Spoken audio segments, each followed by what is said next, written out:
I'm not from around here. I'm originally from Alabama. I moved to Denver 9 years ago to experience real time travel.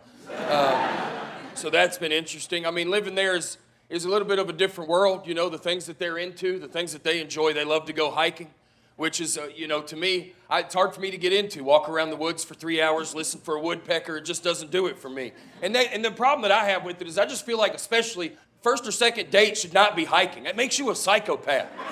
It does. You're going to walk 3 miles into the woods and learn that Trevor is a bunker boy. You're hanging out with a guy that surfs the black market. Now what are you going to do? Take off running? That's Trevor's favorite, okay?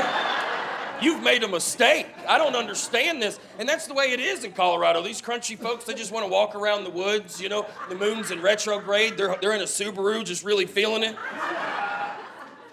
I mean, listen, if anybody takes you on a date hiking on the first or second date, that's the brokest person you've ever met. They don't have any money. Don't let them get away with this. They're trying to really get you. They're going to go on a walk in the woods, skip some rocks. If they had some money, they'd be showing out. You know, you'd be at a Chili's right now. You know what I mean? Getting one of those big margaritas, you know, that have 4 straws, but there's only 2 of us. Let's have an afternoon. You know? It's different. Trying to get used to it. There's just so many things that are different, you know? Like moving out there, I'd never seen anybody pick up dog shit till I moved to Denver.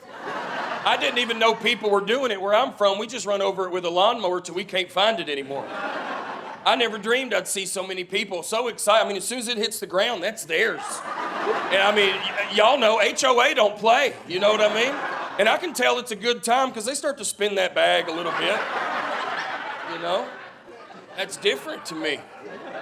That's different. I think it's great. You know, dogs are super popular. You know, it's Denver, LA, I see them everywhere. And I think rescuing dogs is a great thing, but I never knew it was such a big deal.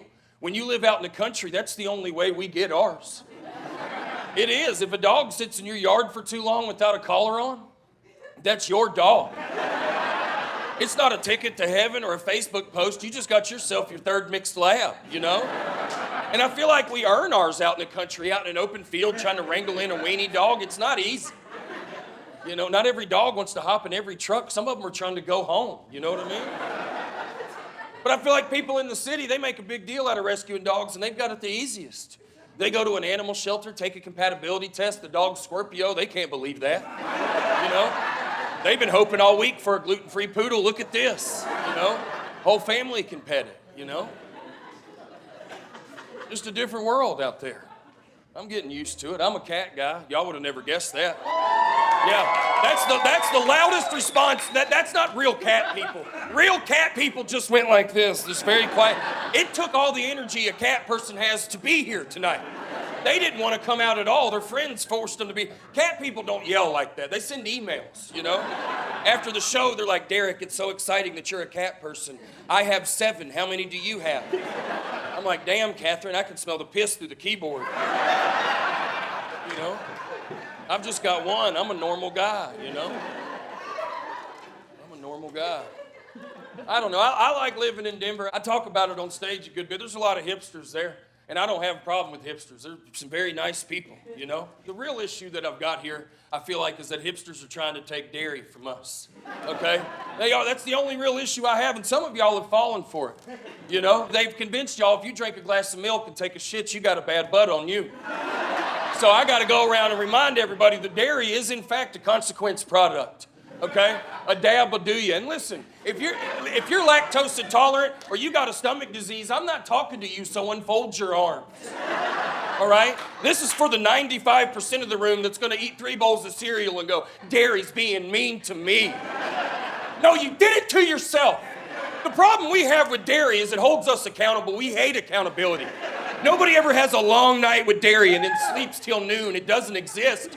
Dairy shows up early. There's 2 things in this world that are abused and blamed the most: alcohol and dairy. We love to take it to the limits and go, I can't believe that did that to me. No, I can't believe it treated me like that. Now people do it with tequila. They go, tequila makes me fight. Tequila, it's like, no, it doesn't, Randy. You had 11 shots and now you hate us. Tequila didn't do shit about this. It's the same thing with dairy. Nobody's ever put a dab of dairy like on their lip and lost their underwear. It's from negligence. You got carried away and you made a mistake and now you're paying for it.